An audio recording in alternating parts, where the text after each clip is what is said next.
So hey folks, we've got first a round of Gamers World Locals today. So what we're actually doing is we're gonna go through it. So first round is actually those Danger Tearlaments versus Hero. I'm actually the player on the or I'm playing Danger Tearlaments, so this is actually I was actually on table 1 for the first round, so I'm gonna go through that. Start with die rolls, all this good stuff. So, okay, we finally start. I win the die roll, by the way, just so you know.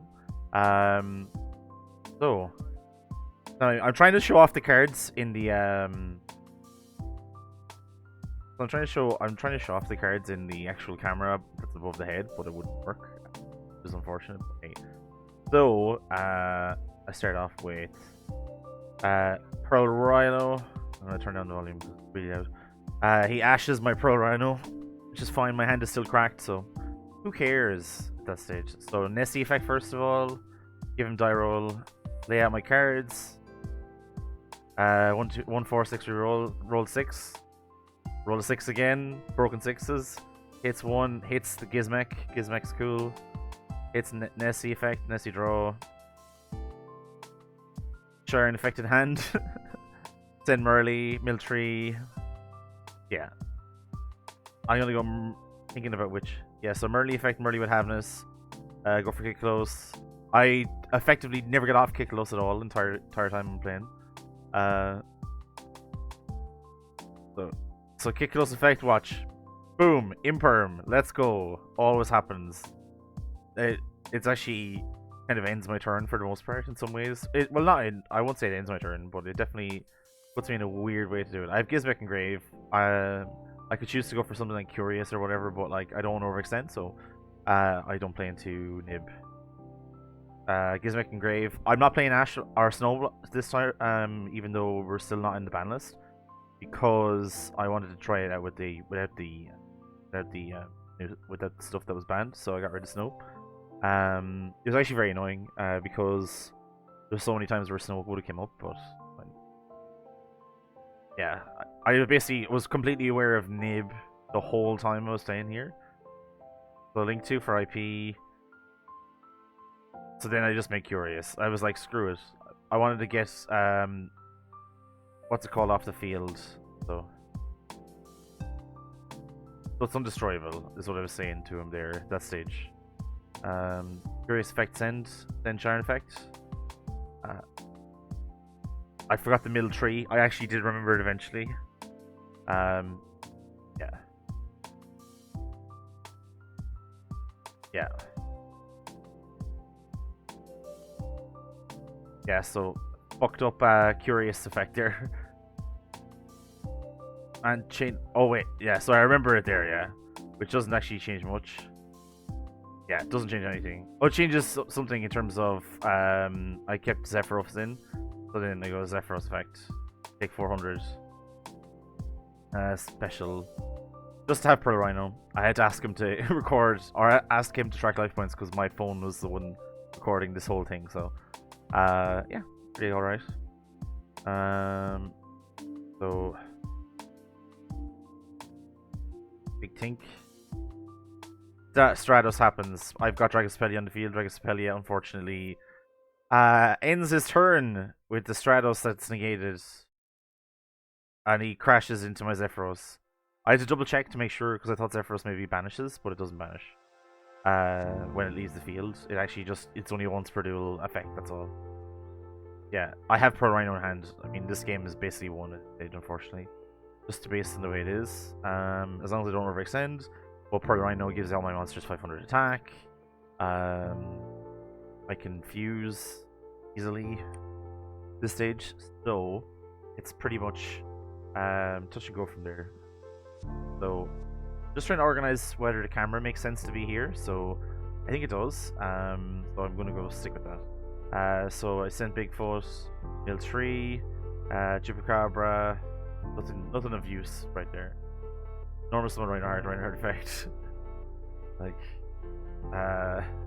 Merly. Yeah, so you can see a bit of the deck, or a bit of the field is cut off. We'll do our best to keep it on. This is how I kind of declare my effects. So I go Merly effect. So I'm making Kaleido Heart. Yeah, Kaleido Heart, yeah. Put that, put him in and put him on him. Yeah. Spin it back. Don't do the effective Pearl Rhino at all.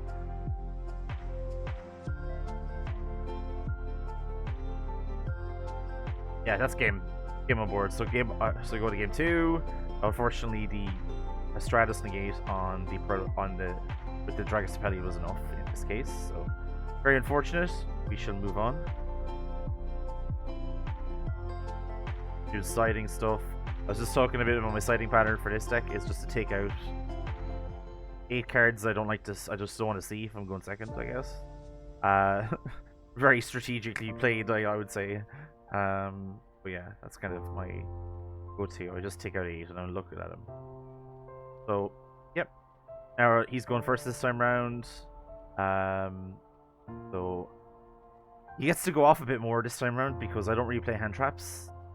So I'm trying to show off what I have in my hand. You can see I have a Lava Golem and a few different things. So Vion, send. He normal summons Vion. At this stage, I remember there's a bit of a not misplay, but it's this target. I don't think he forgot that he'd actually normal summoned his Vion. I'm assuming it's not commenting. He goes Malicious Banish.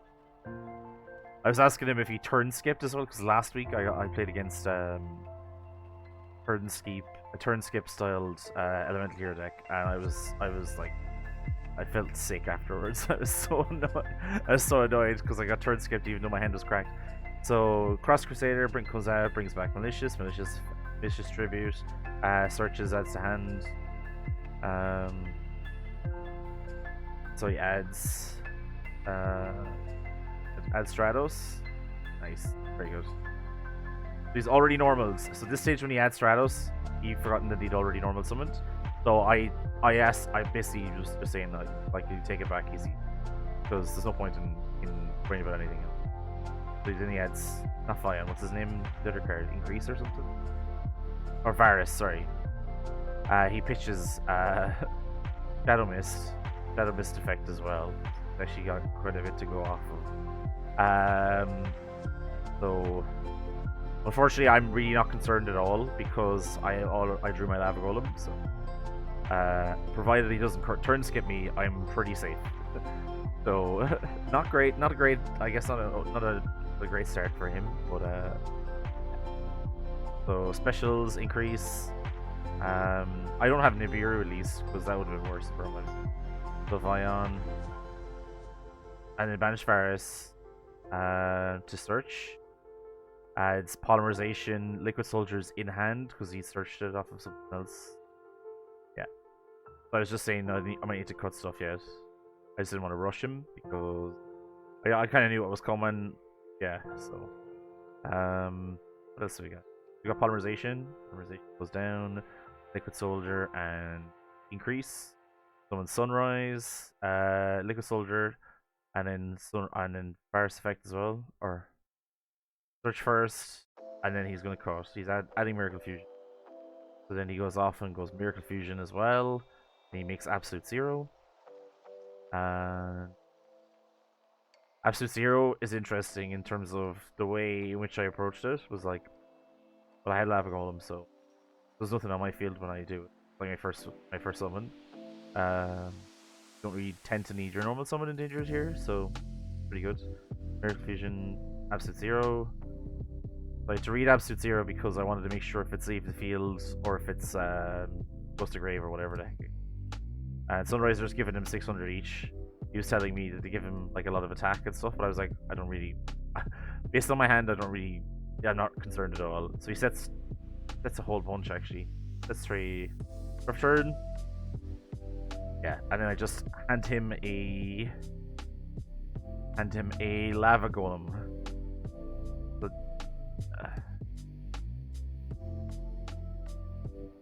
yeah, so I wanted to check when it activated basically, and they're the only things I'm concerned about. The Pearl Rhino effect. Yeah. So I got mass change. So I actually drew into Droplet off this, and luckily for me, so he changes to the search and he goes Dark Law effect. yeah, so the way this works is, so basically the way this works is I'm looking at this and I have to go, I have to get, I don't want him sniping a card from my hand, the Dark Laws effect, which is fair enough. So what I did was I had the droplet in hand, and I was thinking, okay, cool, this will be easy because I have loads of cards that I can send that are easy to send and whatever. I don't really care if I banish one of them. But I forgot that you know, because Darklaw banishes the cards, you can't actually send cards from hand. So luckily for the Rhino, at this so you see me kind of half thinking, I was like, oh my god, I have to use per Rhino at this stage, but it's already used its effect. That just means I lose. Yeah. So it has to send from hand or something for monsters at least. So per Rhino works that way.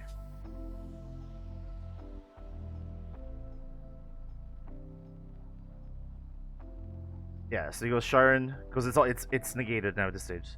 We're going Sharon, send, and then summon and military.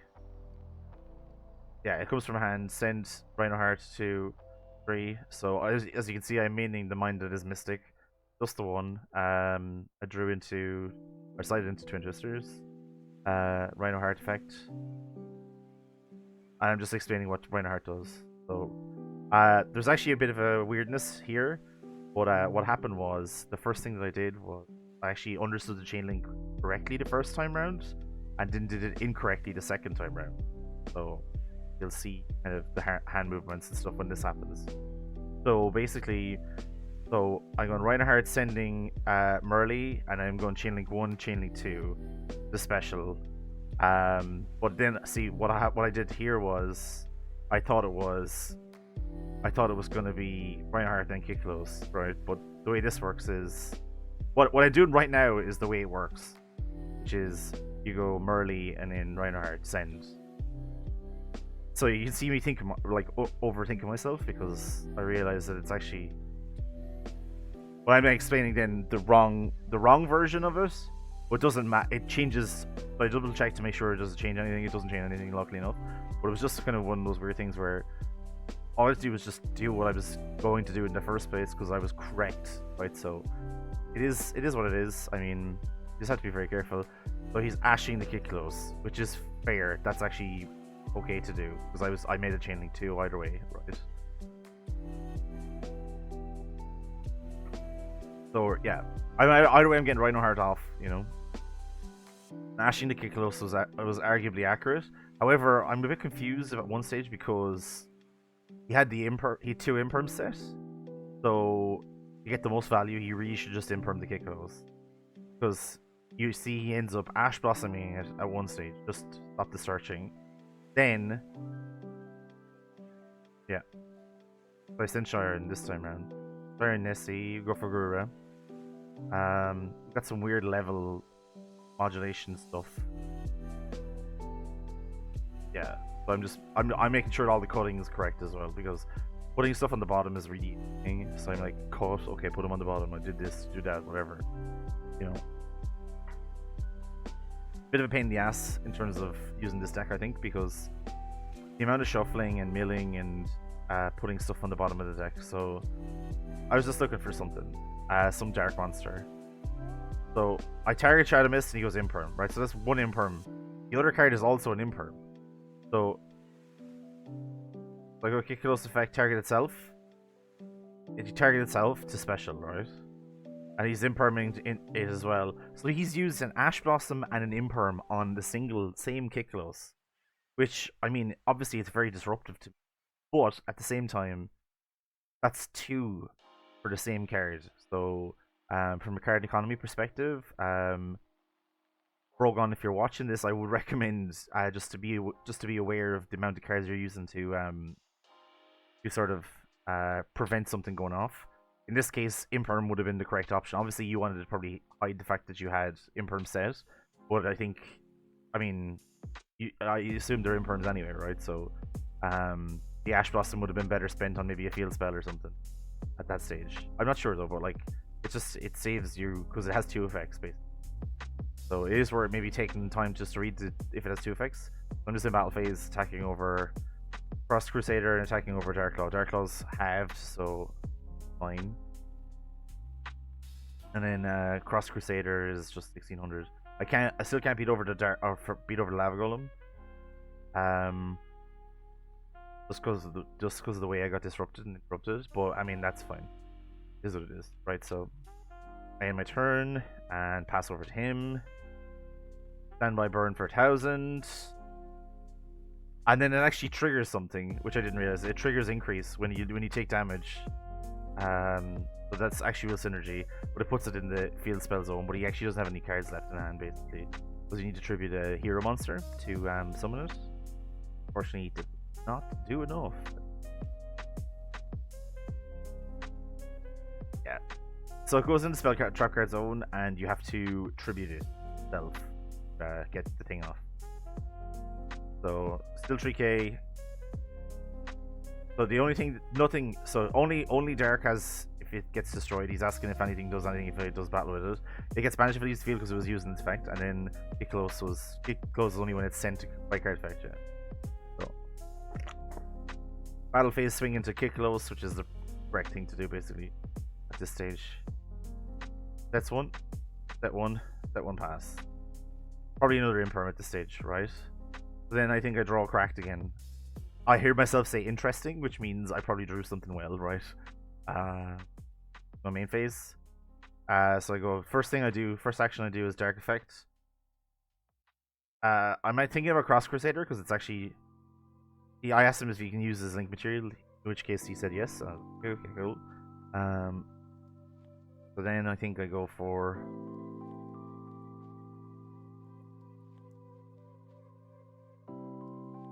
I just needed to get rid of the Lava Golem at this point. So I'm thinking about what I'm going to go for. So I'm going to go look for Link 4. I go for Bomber Dragon. Put him over there instead. And then I go Nesty Effect. And then it's not. I only have 2 cards in hand, so it's 50-50. It's the Thunderbird.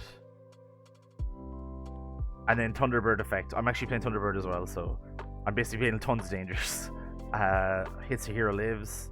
And then Bomber Dragon, and then swing for a 3k. Oh no, I just nuked the field. Normal summon Reinhardt. That is literally him.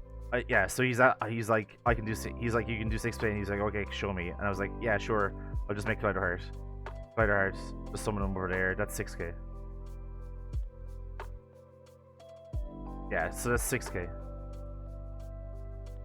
So that is my Lava Golem getting back, and that is round 1 of Gamers World Locals Table 1. There's actually one round which I could not do because the person at the table was underage. So what I had to do, what I found out later, basically, that you need to have written verbal or written consent from the parent, basically, which is either a consent form or a even just a text message. So we figured that out, and we actually were able to do that later. So Noah actually won this. The person I couldn't film, he actually won the locals, and then eventually he was able to provide me with the text message. Yeah, it was quite cool. And yeah, basically, so that's the first round. It was actually really convenient that I got to basically be at table 1 the first time, because the setup was kind of awkward at this time round. And I mean, I think the setup gets a bit better in later rounds. I think the overhead view is quite good, and it's quite useful for figuring out what's going on, and I think you can see a lot of this stuff, and hopefully you kind of learn a lot about how these different decks work. Obviously, probably Danger Tearlaments probably very boring for a lot of people because you see it all the time. But you'll see things like Heroes, you've got Exosisters, and quite a few different decks running around the place. And just in terms of being able to observe the plays and see why people do things a certain way as well, and basically try to interpret it as well. You can probably learn and get better. So what's the lesson from this one? The lesson from this one is probably to make sure that you are not overusing cards to stop something. If you have one card that stops it, then just use that card. Like basically, you don't need to Asha and Imperm. You just Imperm it. If you Imperm it at that stage, it's probably dead. That's good. Just so yeah, so just little things like that, I guess. But hopefully we've all had fun. This is just round ones. Let's keep going.